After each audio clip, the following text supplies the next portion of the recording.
Hi friends, అందరికీ నమస్తే. Welcome back to Shaurya's kitchen.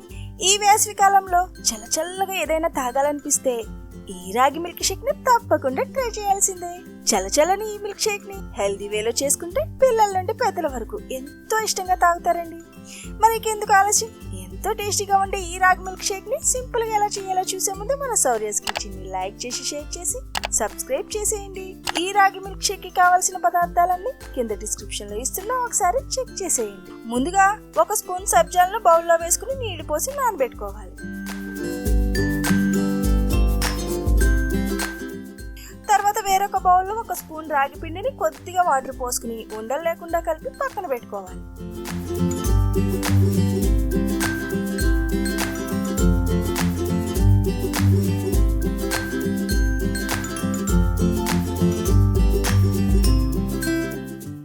తర్వాత 10 ఖర్జూరాలు, 6 జీడిపప్పులు, 6 బాదం పప్పులు, 1 స్పూన్ గుమ్మడి గింజలను 15 నుండి 20 నిమిషాలు నానబెట్టుకోవాలి. థైరాయిడ్ ఉన్న వాళ్ళు డైలీ గుమ్మడి గింజలు తీసుకోవడం వల్ల చాలా మంచి ఉపయోగాలు ఉంటాయండి.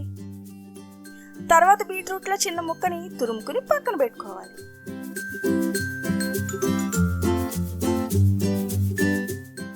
తర్వాత గ్యాస్ వెలిగించి చిన్న గిన్నెలో 1 గ్లాస్ వాటర్ పోసుకుని చిటికెడు ఉప్పు, 2 స్పూన్ల బీట్రూట్ తురుము కూడా వేసి ఒక్క మరుగు రానివ్వాలి.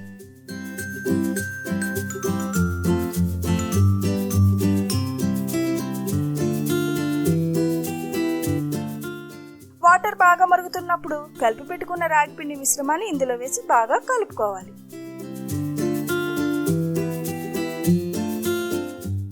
ఈ రాగి పిండిని బాగా దగ్గరగా వచ్చే వరకు కలుపుకుంటూ ఉడికించుకోవాలి.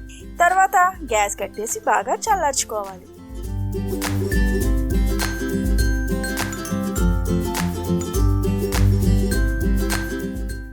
తర్వాత మిక్సీ జార్ తీసుకుని నానబెట్టుకున్న ఖర్జూరం, జీడిపప్పు, బాదం, గుమ్మడి గింజలను చాలా మెత్తని పేస్ట్ లాగా చేసుకోవాలి. తర్వాత ఈ రాగి బీట్రూట్ మిశ్రమాన్ని ఇందులో వేసి 2 గ్లాసుల కాసి చల్లార్చుకున్న పాలను ఇందులో పోసుకుని మరొకసారి బాగా మిక్సీ చేసుకోవాలి. మనం ఆల్రెడీ ఖర్జూరాలు వేసాం కాబట్టి తగినంత తీపి ఉంటుందండి. బీట్రూట్ వేయటం వల్ల చక్కటి బేబీ పింక్ కలర్ వచ్చి చూడటానికి ఎంతో బాగుంది కదా అండి. దీనిలో నానబెట్టుకున్న సబ్జాలు వేసుకోవాలి.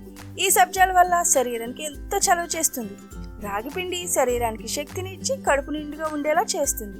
ఈ బౌల్ ని కొద్ది సమయం పాటు ఫ్రిడ్జ్ లో పెట్టుకుంటే చల్లని మన రాగి మిల్క్ షేక్ సింపుల్ గా ఇలా రెడీ అయిపోయింది. మీరు కూడా ఇలా సింపుల్ గా చేసి చల్లగా మీ పిల్లలకి ఇవ్వండి. ఎంతో ఎంజాయ్ చేస్తూ తాగుతారు, ఇంకా హెల్దీగా కూడా ఉంటారు. ఇక ఉంటానండి, మరొక మంచి వీడియోతో మళ్ళీ కలుద్దాం. మరెన్నో మంచి వీడియోస్ కోసం మన శౌర్యస్ కిచెన్ ని లైక్ చేసి, షేర్ చేసి, సబ్స్క్రైబ్ చేసేయండి.